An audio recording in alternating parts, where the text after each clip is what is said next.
자, 그러면서 그 통계청이 여러 그 통계를 내놨어요. 예. 그것도 짚어볼까요? 나온 거 보면요. 가구 소득이 이제 그러니까 지난해 4분기 가구 소득이 발표가 됐어요. 그러니까 1년치가 이제 발표가 됐죠. 근데 여기 지금 화면에 지금 뜨고 있지만은 화면에 띄워주십시오. 예. 예. 그렇습니다. 예, 이게 이제 1분기부터 4분기까지 예. 실질 소득을 가구당이니까 평균이죠. 가구 평균의 이제 그러니까 실질 소득인데 줄어들고 있다. 1분기에 458만 원에서 4분기엔 442만 원까지. 그러니까 이제 줄어들고 있다는 거죠. 예, 그리고 전년도 대비해서도 그러니까 3분기, 4분기에 떨어지고 있고요. 실질 소득이 8개월 연속 마이너스를 이어가고 있다는 거 아닙니까? 예, 예. 이게 또 우연찮게도 윤석열 정부 출범 직후부터입니다. 그리고요. 그다음에 실질 임금도 이제 12월 달치가 사업장 조사가 나왔는데 실질 임금도 5월 달부터 계속 마이너스 행진이 지속되고 있고요. 실질 임금이요. 화면에 보여지고 있듯이요. 지금 시간이 그다음에 이제 마지막 한 가지만 제가 갈게요. 네, 이 이제 그러니까 보도해 보게 되면 이제 그러니까는 그 이 과거에도 좀 지적했지만은 연합통신이 이제 통신사잖아요. 예. 연합통신사에서 가끔가다 이제 그러니까 장난성 기사를 만들어 가지고 공휴일 날 장난성이라고 하는 것은 교수님이 보기에 이게 앞뒤가 맞지도 않는데 네. 장난치는 기사다 이런 의미인 거 그렇죠. 예. 연합뉴스에서 이제 어제 새벽에 6시에 예. 기사를 이제 올려요. 올리는데 뭐냐면은 저성장의 늪에 빠진 한국에서 2년 연속 OECD 평균 성장도 못했다.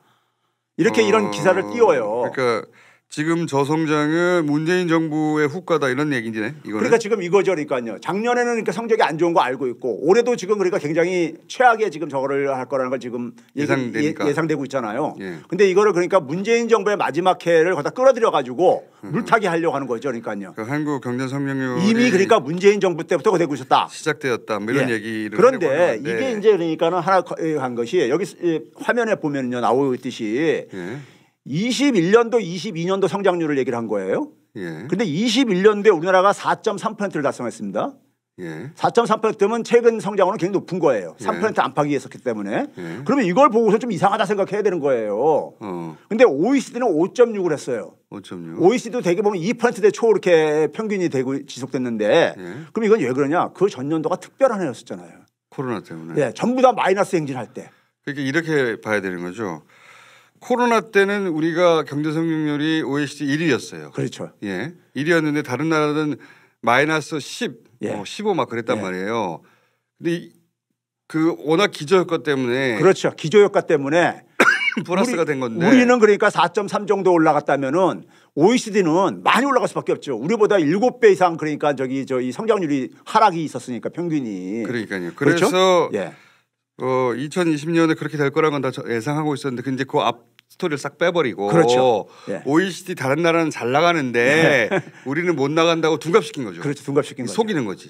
이거를 그러니까 이걸 이제 공휴일 날에는 이제 나머지 이제 언론 방송들에서는 최소 1년만 근무하다 보니까 연합통신 기사를 갖다가 이걸 그대로 이제 싣죠. 그러다가 도배가 됐어요. 이 기사가요. 그러니까 교수님 눈에 잡힌 이 기사의 목적은 지금 저성장은 문재인 정부 시절에 시작된 것이다라는 말을 하려고 이 숫자를 가지고 장난을 친 것인데 실제로는 코로나 시절에 전 세계 성장률 1위였던 한국 그리고 그 다음에는 기저효과 때문에 다른 나라가 높아진 것 그 연속으로 보고 얘기를 해야 되는 건데 그걸 싹 빼버리고 지난해 분기별로도 보게 되면요 2분기가 이제 그러니까 문재인 정부와 윤석열 정부가 같이 타고 있는 기간이잖아요. 2분기가 그렇죠. 2분기까지는 1, 2분기는 더 높았어요. 3분기, 4분기가 그러니까 우리가 뚝 떨어진다고요. 3, 4분기에 다 망했죠. 떨어지고 그다음에 뭐냐면 문재인 정부 5년간을 그럼 들여다봐야 될 게 아니에요.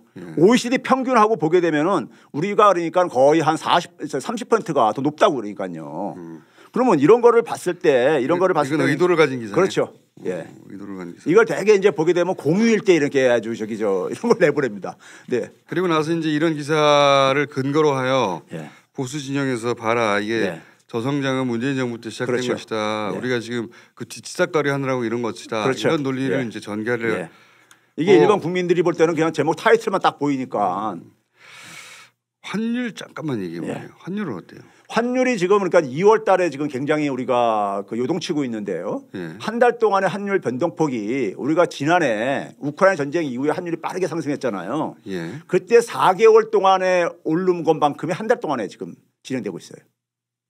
우크라이나 직후에 전쟁 4개월 직후에 동안 4개월 동안 진행된 환율 상승이 올해 2월 달 한 달 만에 지금 진행되고 있어요.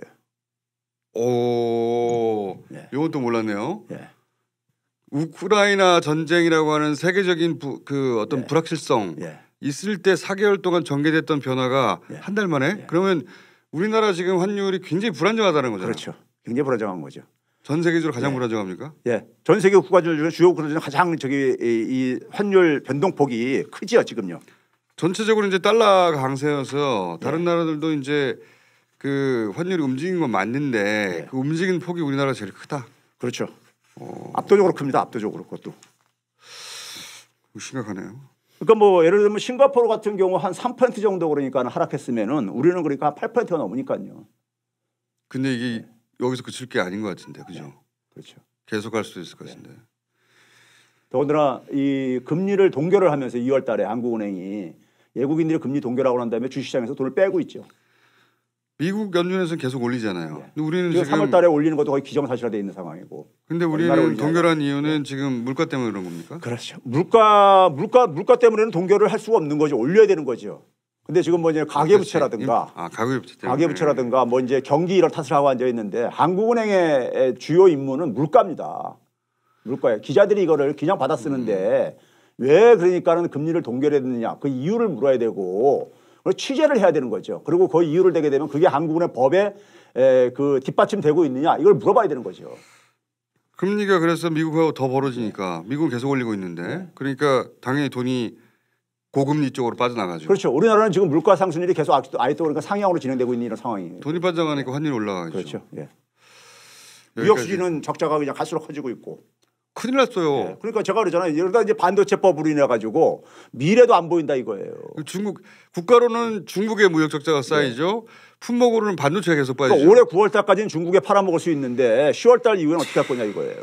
알겠습니다. 오늘 여기까지 하겠습니다. 최병현 교수였습니다. 감사합니다. 네, 감사합니다.